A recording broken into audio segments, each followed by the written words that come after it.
Făcea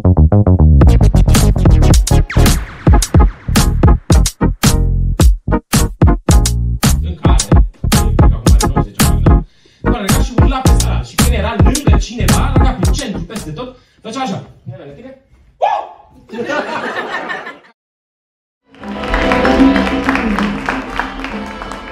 Și cu această prezentare nu mai am nicio șansă ca în Târgu Mureș să mai am o relație amoroasă, mulțumesc Ciulei.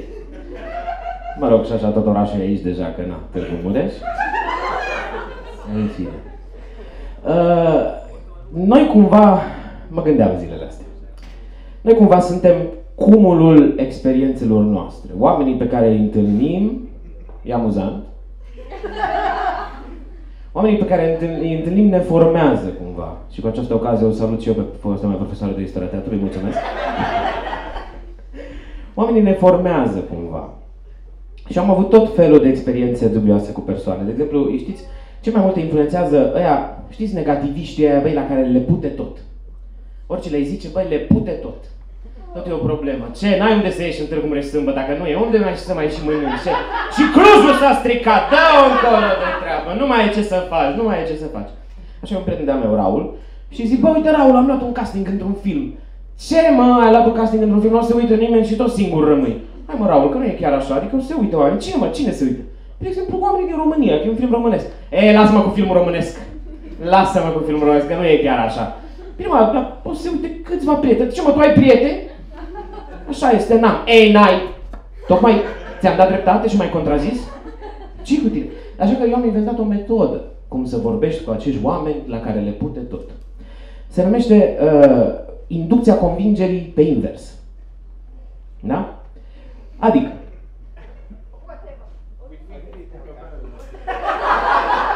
Raul, le zici următoarele propoziții. Bă, Raul, ce de zi de căcat am avut ce n-aș mai. Nu e adevărat, ai o zi extraordinară, arăți foarte bine. Nu, că e și urât afară. Ce, mă, asta e ploaie? Și iese în ploaie.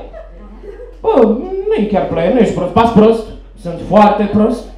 Hai, mă, Raul, nu mai sta în ploaie. Ba, stau, lasă-mă în pace. Numai că plouă tare. Nu plouă tare, picură, ce mizgură, ce e asta? Mare lucru. Bine, mai stai, nu, că vin înapoi la tine. Raul, să știi că niciodată n-aș face sex cu tine, cum să nu eu m-aș fute cu tine. Și vedeți? Inducția metodei că l-ai făcut pe invers. Înțelegeți? Și știți cum sunt secretarele, în general. O doamnă puțin mai gâbă, cu coc, roșcată, cu dinții cumva destul de gălbeciți de la țigări, dar are momente și momente. Momente în care ea e foarte drăguță cu tine. Hei, Vlad, servus, cu ce te ajut? Uite, da, vrei un ceiuț? Hai să te ajutăm cu orice, că noi la palat, deci 20 de ani de când lucrezi și tu vorbești și să rămână, da, eu am venit numai după un aviz, adică nu mai...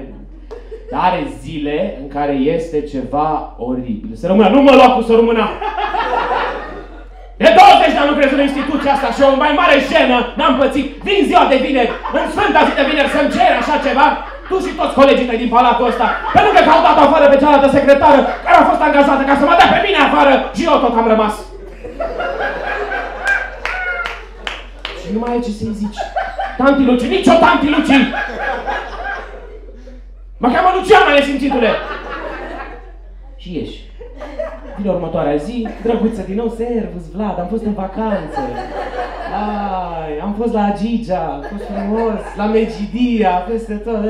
Și vine următoarea zi, și mai crepusculară, să rămână Tanti Luci. Termină cu răspunsurile astea obscene. Sunt singură pe postul ăsta. Domnul de la ISJ mi-a zis, Tanti Luci, fă cât poți, Luci, fă cât poți, Luci. S-a blocat așa, fă cât poți, Luci. Și am ieșit util, m-am retras, n-am mai zis nimic. Știi sigur, oamenii care te mai formează sunt familia ta. De exemplu, ce? Ena. Serios, bine. Sunt părinții tăi. Tatăl meu nu-i pute nimic. Nu e un om care se enervează, nu e un om care... E nicicum. E din ăla care obraz, mirușine, vai. Noi avem un ciobănesc german și într-o zi stăteam în sufragerie, ciobănescul afară. Și ciobănescul la geam. Taică mi-ai dă drumul în casă. Îi zic, tati, de ce ai făcut asta? De ce ai dat drumul asta? Mi-e rușine de câinele ăsta, mă. Cum să-ți fie rușine de un câine? Adică, atât de serios? Și l-am întrebat, tată, dacă noi mergem la plimbare cu acest câine și el se cacă pe preșul cuiva și vine omul din casă, tu zici, mi-a fost rușine că îl scăpa pe săracul câine. Tată, azi mâine îl trezesc pe câine cu maica mea în pat, că ți-a fost rușine, că a avut el o erecție. Păi, dar e normal așa ceva? Nu e, exact, nu e normal să fie atâta rușine. Nu e. Na, și din tot acest cumul am ajuns eu. Care, vedeți, băi, mi-e greu cu relațiile. E foarte greu cu relațiile, cu femeile. De exemplu, băi, nu întâlnesc o femeie care să aibă o strângere de mână fermă, da? Uite, de exemplu. Dumnezeule mare. Ce bine că ți-am dat carte. Lasă-mă. Ia. Mai poți. Mai poți. Mai poți. E, na. Da, în schimb, am întâlnit într-o zi o tipă, am lucrat într-un bar și stând la bar, mai vin străini. Vine o tipă din Portugalia. Yeah, hello, a beer, nu știu ce, how much, 6 lei? No, 4 lei. What do you mean 4 lei? It's 6, no, 4. Why? Why? Că se întoarce la prietenii ei din Portugalia. He asked me why. Și după aceea începe în portugheză. Și am zis, mă rog, în fine, am dat cu 6 lei în urmă și îmi zic, oh, Portugal. Am zis, îmi cer și eu noroc cu o tipă străină, de ce nu? Oh, Portugal, I know your language. I like queso. Sorry, that's Spanish. Ah, yeah, no, mentirosa. Yeah, that's still Spanish. Și am eșuat-o și cu asta. O altă tipă cu care am ieșit, colegă de-a dumneavoastră de la medicină, am zis să mergem la mine să ne uităm la un film. Și am pus un film alb-negru.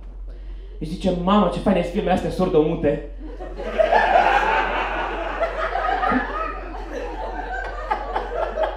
Miruna, cum adică filme surdo-mute?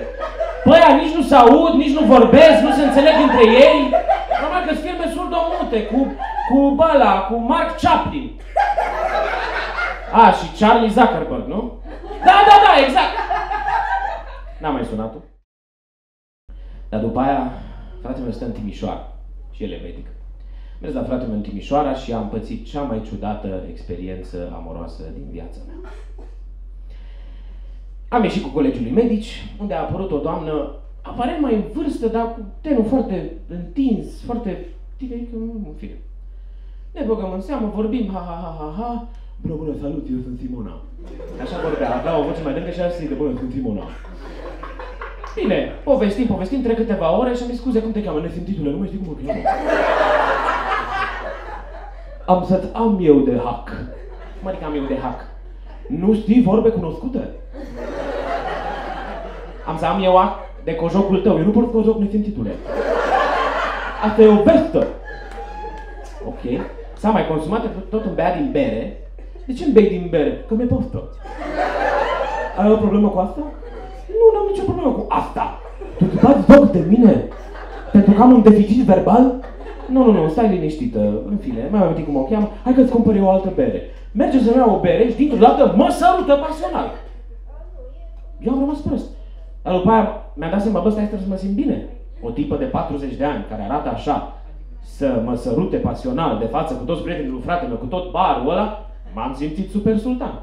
Sultan. S-a întors conversații și zic, măi, am să plec. Să zic că nu o să vin la tine acasă. Dar nu era vorba de asta. Da, sigur, vă știu eu pe voi, bărbații. Bine, mă, hai că mai stau. Și am mai stat, dar și zic, uite, scuze, eu chiar plec la mine acasă, la fratele meu acasă. Da, vrei să pleci?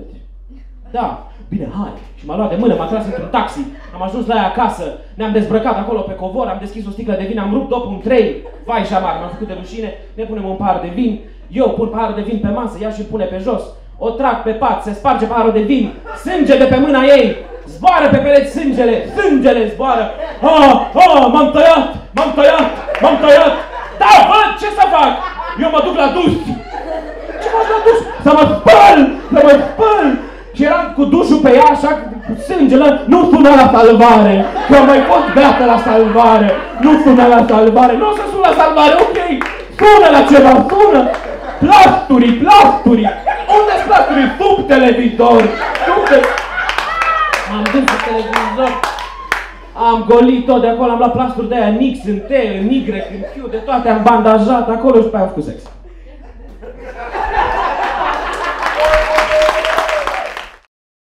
Și maica mea mai îmi trimite mâncare și eu o pun la congelator. Și mi-a trimis ghiveci de legume, foarte bun făcut de ea. Mie îmi place mâncarea acră, ca să înțelegeți. Am scos ghiveciul de legume, l-am purtat prin geantă vara toată ziua în iulie, am ajuns acasă, l-am băgat înapoi la frigider.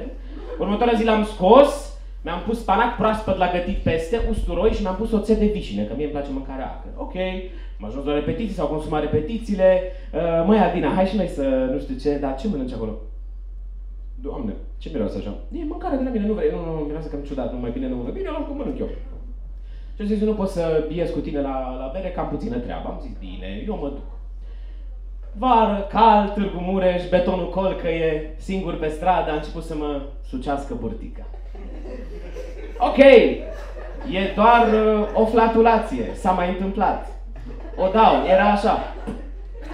Am zis, ok, e un miros puternic, de-aia mă durea așa, că colcăia usturoiul acolo, ceva. Am început să se simtă submarinul cum iese. Și am zis, asta este, strâng din fesieri, am mai trecut noi prin astea.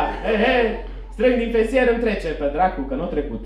Era din ce în ce mai tare, am început să fie dureri, cald, eram îmbrăcat cu pantalonii ăștia, cu o cămașă de in tot albă, cald afară, pe mine mă sucea stomacul și ieșea, îl simțeam cum iese efectiv și de durere, pe bune făceam pe stradă.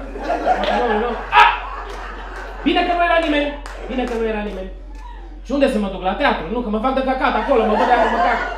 Unde să mă duc? La o prietenă, e plecată. Mă duc la Continental, la hotel, să mă... Intru acolo. Nimeni la recepție, era COVID pe atunci, era cu oprire așa pe WC. Ce să fac? Vine domnul recepție să vă ajut. Nu, schimb salvarea, nu. Și am ieșit de acolo, unde să mă duc? Mă duc la Pelit, kebab, la șaurmerie, că era singura în drum, nu mai puteam, efectiv. Îmi tremuram membrana anală, uite așa făcea, era ce... Doamne Dumnezeule. Și ajung la Pelit, mă prefac că vorbesc la telefon, ca să nu mă simt de căcat, că intru acolo și mă duc, mă dezbrac, nu știu ce, și când eram cu pantaloni la jumătate, a erupt vulcanul Etna. Și s-a dus totul pe sandale, pe hainele de in, pe gresie, în toată baia aia. Și fața nasoală, mie că eram cu chiloții până aici, te și piși când te caci, o trebuie să-mi scot penisul așa. Și m-am pus, s-a consumat treaba, ce să fac? Eram, deci, într-o baie 2 pe 2, transpiram ca un porc căcat pe mine. Cum să șterg toată situația asta? Cu boxerii, normal. Spălam, ștergeam și mă troiam. Stai, Dumnezeule, mare. N-aveau hârtie igienică, normal, că se întâmplă în situațiile astea. Ai pățit, nu? N-aveți? Tot... Cum? Hârtie igienică? Nu au? Îți recomand niște magazine, dacă vrei.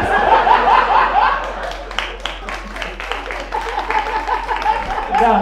Și am ieșit de acolo, tot prefăcându-mă că vorbesc la telefon, și în fața mea o baie și mai mare, pe care scria defect. Dacă intram acolo era nasol. Și am ajuns în fața, m-am dus la facultate, am făcut un duș la facultate cum am putut, că trebuia să mai repet. Și următoarea zi mă întâlnesc cu o tipă de care îmi plăcea și zic, hei, ce mai faci, Adelina, ce mai faci, cum mai ești? Bine, dar ce ai acolo pe gambă? Ce, asta e un semn din naștere. Era o bucată de căcat. Chiar, deci am făcut duș. Și Adelina zice, nu, că parcă e căcat? Băi, dar tu de unde știi, mă, scârboasă ce ești? Și am dat bloc. Mulțumesc, asta a fost.